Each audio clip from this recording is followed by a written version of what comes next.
Paulo e Estevão, pelo Espírito Emmanuel, psicografia Francisco Cândido Xavier. Segunda parte, capítulo 7, parte 2. Pelos judeus falaria um dos maiores da sinagoga, de nome Sóstenes.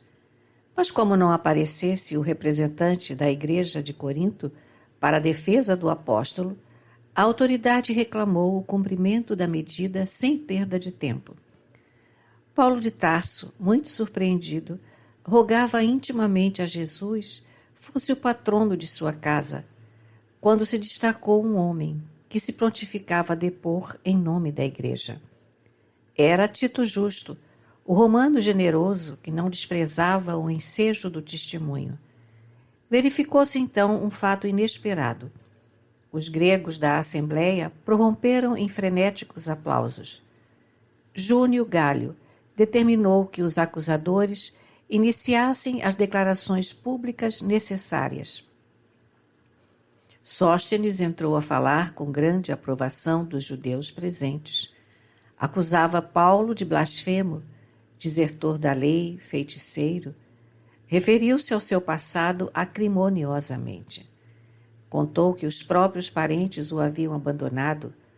O procônsul ouvia atento, mas não deixou de manter uma atitude curiosa. Com o indicador da direita, comprimia um ouvido, sem atender à estupefação geral.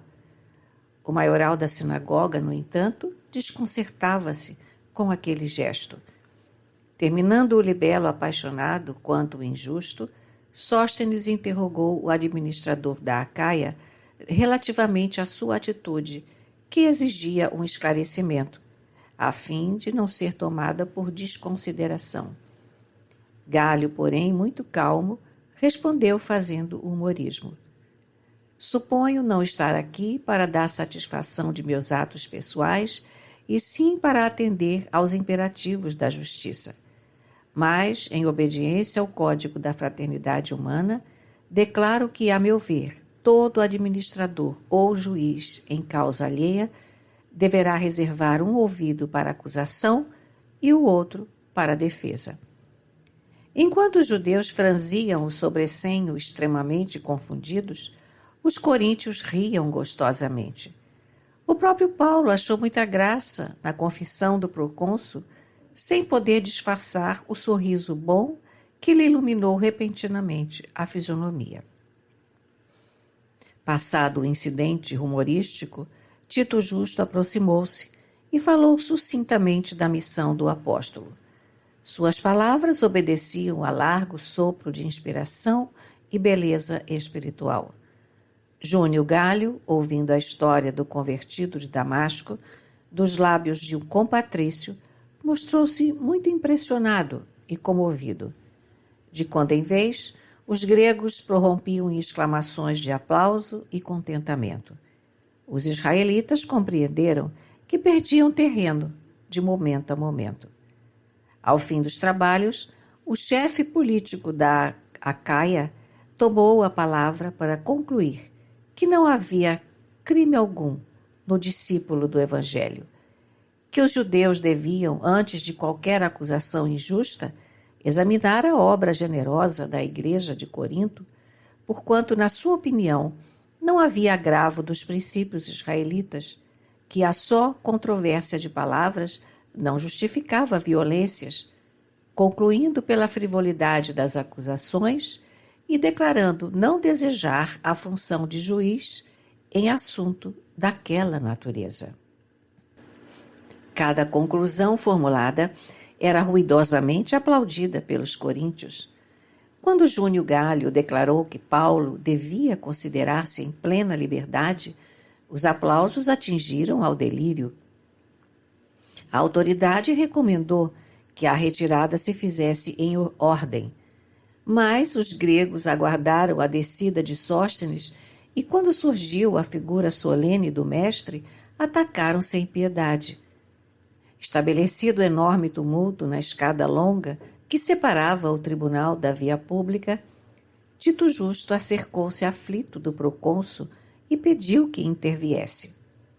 Galho, entretanto, continuando a preparar-se para regressar à casa, dirigiu a Paulo um olhar de simpatia e acrescentou calmamente: Não nos preocupemos.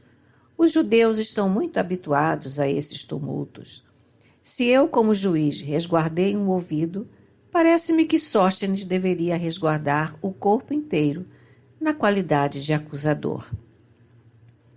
E demandou o interior do edifício em atitude impassível. Foi então que Paulo, surgindo no topo da escada, bradou: Irmãos, apaziguai-vos por amor ao Cristo. A exortação caiu em cheio sobre a turba numerosa e tumultuária. O efeito foi imediato. Cessaram os rumores e os impropérios.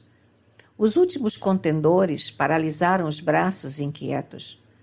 O convertido de Damasco acorreu pressuroso em socorrer Sóstenes, cujo rosto sangrava. O acusador implacável do dia foi conduzido à sua residência pelos cristãos de Corinto, por atenderem aos apelos de Paulo com extremos cuidados. Grandemente despeitados com o insucesso, os israelitas da cidade maquinaram novas investidas, mas o apóstolo, reunindo a comunidade do Evangelho, declarou que desejava partir para a Ásia, a fim de atender a insistentes chamados de João na fundação definitiva da igreja de Éfeso. Os coríntios protestaram amistosamente, procurando retê-lo, mas o ex-rabino expôs com firmeza a conveniência da viagem, contando regressar muito breve. Todos os cooperadores da igreja estavam desolados, principalmente Febe, notável colaboradora do seu esforço apostólico em Corinto, não conseguia ocultar as lágrimas do coração. O devotado discípulo de Jesus fez ver que a igreja estava fundada, solicitando apenas a continuidade de atenção e carinho dos companheiros. Não seria justo, a seu ver, enfrentar novamente a ira dos israelitas, parecendo-lhe razoável esperar o concurso do tempo para as realizações necessárias. Dentro de um mês, partiu em demanda de Éfeso, levando consigo Áquila e a esposa, que se dispuseram a acompanhá-lo. Despedindo-se da cidade, teve o pensamento voltado para o pretérito, para as esperanças de ventura terrestre que os anos haviam absorvido. Visitou os sítios onde Abigail e o irmão haviam brincado na infância, saturou-se de recordações suaves e inesquecíveis, e no porto de Cencreia, lembrando a partida da noiva bem-amada, rapou a cabeça, renovando os votos de fidelidade eterna, consoante os costumes populares da época. Depois de viagem difícil, repleta de incidentes penosos, Paulo e os companheiros chegaram ao ponto destinado. A igreja de Éfeso enfrentava problemas torturantes. João lutava seriamente para que o esforço evangélico não degenerasse em polêmicas estéreis. Mas os tecelões chegados de Corinto deram-lhe mão forte na cooperação imprescindível. Em meio das acaloradas discussões que houve de manter com os judeus na sinagoga, o ex-rabino não olvidou certas realizações sentimentais que almejava desde muito. Com delicadeza extrema, visitou a mãe de Jesus na sua casinha singela que dava para o mar. Impressionou-se fortemente com a humildade daquela criatura simples e amorosa que mais se assemelhava a um anjo vestido de mulher. Paulo de Tarso interessou-se pelas suas narrativas caridosas a respeito da noite do nascimento do Mestre, gravou no íntimo suas divinas impressões e prometeu voltar na primeira oportunidade a fim de recolher os dados indispensáveis ao Evangelho que pretendia escrever para os cristãos do futuro. Maria colocou-se à sua disposição com grande alegria. O apóstolo, entretanto, depois de cooperar algum tempo na consolidação da igreja, considerando que Áquila e Prisca se encontravam bem instalados e satisfeitos, resolveu partir, buscando novos rumos. Debalde, os irmãos procuraram dissuadi-lo, rogando ficasse na cidade por mais tempo. Prometendo regressar logo que as circunstâncias permitissem, alegou que precisava ir a Jerusalém, levar a Simão Pedro o fruto da coleta de anos consecutivos nos lugares que percorrera. O filho de Zebedeu, que conhecia o projeto antigo, deu-lhe razão para empreender a viagem sem mais demora. Como já se encontrassem novamente ao seu lado, Silas e Timóteo fizeram-lhe companhia nessa nova excursão. Através de enormes dificuldades, mas pregando sempre a boa nova, com verdadeiro entusiasmo devocional, chegaram ao porto de Cesareia, onde permaneceram alguns dias, instruindo os interessados no conhecimento do Evangelho. Dali, dirigiram-se a pé para Jerusalém, distribuindo consolações e curas ao longo dos caminhos. Chegados à capital do judaísmo, o ex-pescador de Cafarnaum recebeu-os com júbilos inexcedíveis. Simão Pedro apresentava grande abatimento físico em virtude das lutas terríveis e incessantes para que a igreja suportasse, sem maiores abalos, as tempestades primitivas.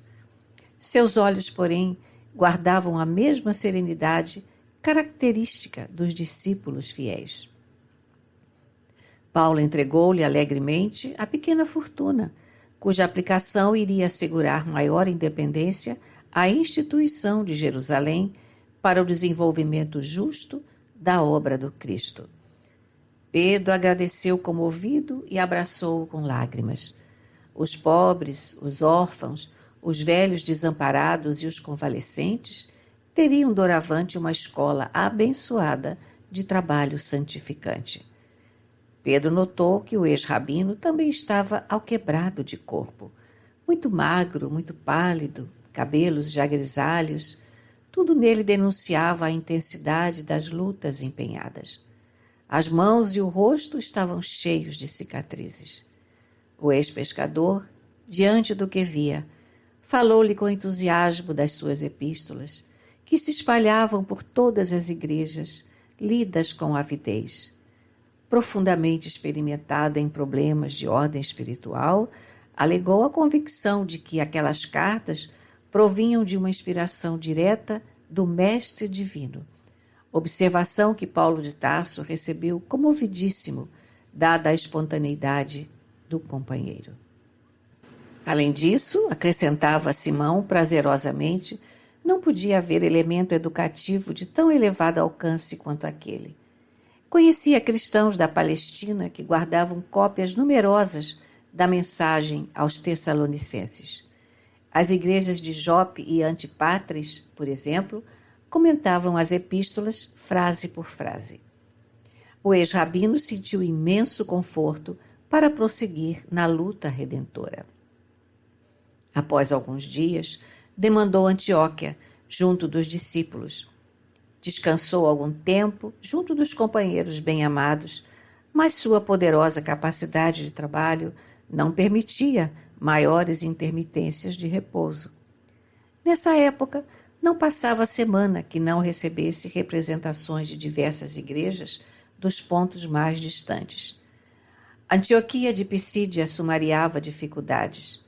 Icônio reclamava novas visitas. Bereia rogava providências. Corinto carecia esclarecimentos. Colossas insistia por sua presença breve. Paulo de Tarso, valendo-se dos companheiros da ocasião, enviava-lhes letras novas, a todos atendendo com o maior carinho. Em tais circunstâncias, nunca mais o apóstolo dos gentios esteve só na tarefa evangelizadora. Sempre assistido por discípulos numerosos, suas epístolas, que ficariam para os cristãos do futuro, estão em sua maioria repletas de referências pessoais, suaves e doces.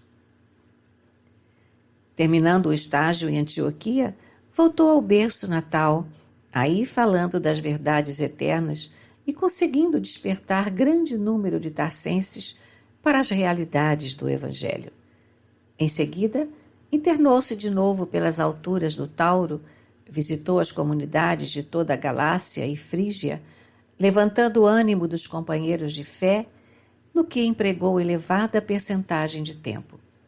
Nesse afã incansável e incessante, conseguiu arregimentar novos discípulos para Jesus, distribuindo grandes benefícios em todos os recantos, iluminados pela sua palavra edificante, porque também ilustrada em fatos.